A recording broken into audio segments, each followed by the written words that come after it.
Nicolas Maduro had his chance, just like Iran had their chance, until they didn't and until he didn't.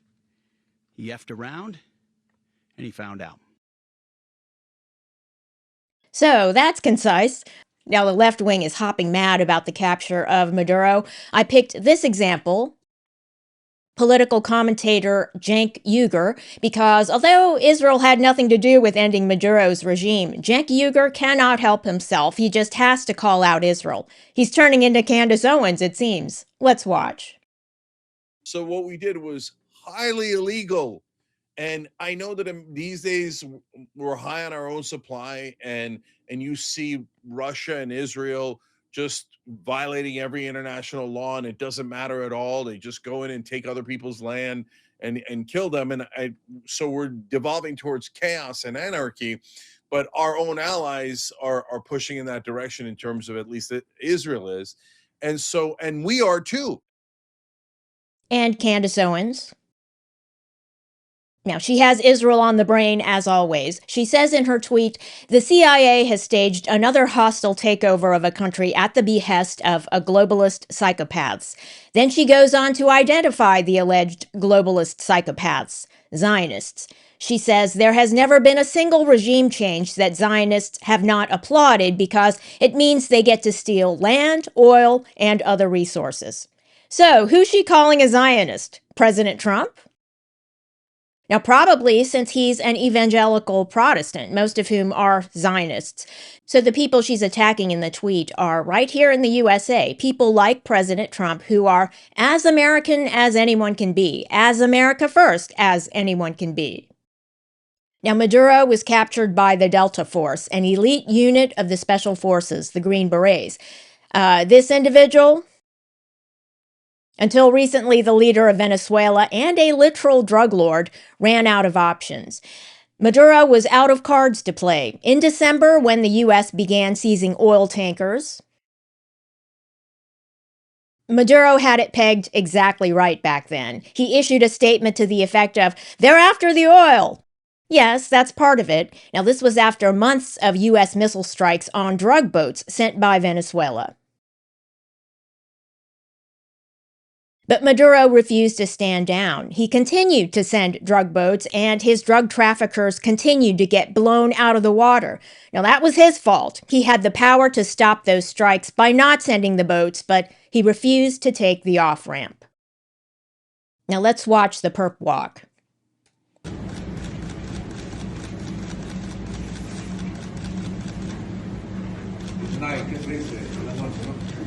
Good night. Happy New Year. Happy New Year. Now, he's obviously not that smart. It's no surprise he destroyed Venezuela's economy. He's being held at the Metropolitan Detention Center, MDC, in New York City, which is famous for unpleasant conditions. Left-wing protesters have already demonstrated outside MDC in support of Maduro, and right-wing isolationists are upset as well. Now, Ben Shapiro, who's not an isolationist, explains that phenomenon. I've seen that there are a lot of people who are very, very upset on the so-called isolationist right. People who have, in the past, for example, suggested that the only people who would be against Nicolas Maduro's continued regime are globo homo, for example, something Tucker Carlson said. Only globo homo would want Maduro ousted because he's supposedly a social conservative, which is not actually true. And let's watch the Tucker Carlson clip that Ben Shapiro was talking about. U.S.-backed opposition leader who would take Maduro's place if he were taken out is, of course, pretty eager to get gay marriage in Venezuela. So to those of you who thought this whole project was globo homo, not crazy, actually. But back to the oil. Now, starting in the 1970s and ramping up during the regimes of Hugo Chavez and Maduro, Venezuela began nationalizing foreign-owned oil assets, including U.S. assets, and forced U.S. oil companies into minority partnerships. But Chavez and Maduro were so incompetent at managing the assets that they could only produce 20% of what they should, and so they destroyed Venezuela, which had no fallback. Venezuela is a petrostate. Its other industries are disastrously underdeveloped. Now, It caused nearly 14 million Venezuelans to migrate out to the rest of the hemisphere in search of jobs. So, should the leader of such a disaster have been indicted criminally by the U.S.? Of course. Now, here's the indictment.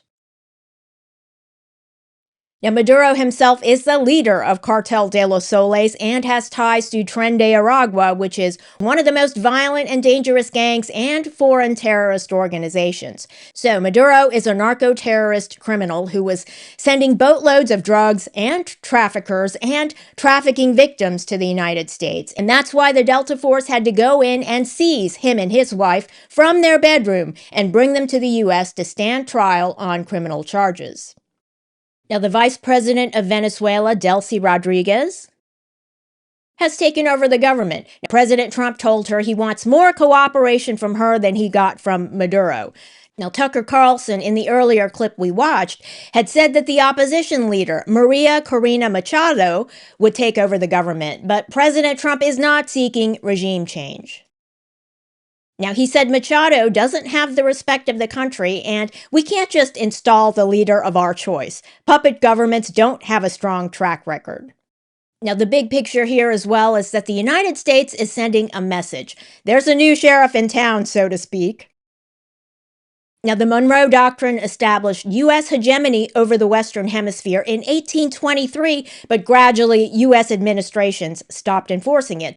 So when there was no sheriff in town, so to speak, incompetent leaders took over some of the nations in this hemisphere, which caused, among other things, the economic crisis in Venezuela under Maduro, which contributed to a border crisis in the U.S., and the associated drug trafficking, human trafficking, weapons transportation, labor trafficking, and crimes committed against U.S. citizens. Now, the Trump corollary to the Monroe Doctrine emphasizes fighting the cartels. That's one of the pillars of the Trump corollary, and we saw that in action with the capture of Maduro. Now, even the leader of a country won't get a free pass. Maduro had turned Venezuela into an open door for China, Russia, and Iran, allowing them to gain a foothold in the Western Hemisphere. Now, the capture of Maduro shows the non-hemispheric powers that their infiltration won't be tolerated. And it demonstrates that the United States can conduct this type of law enforcement operation anywhere in the world. Now, President Trump warned Iran, for example,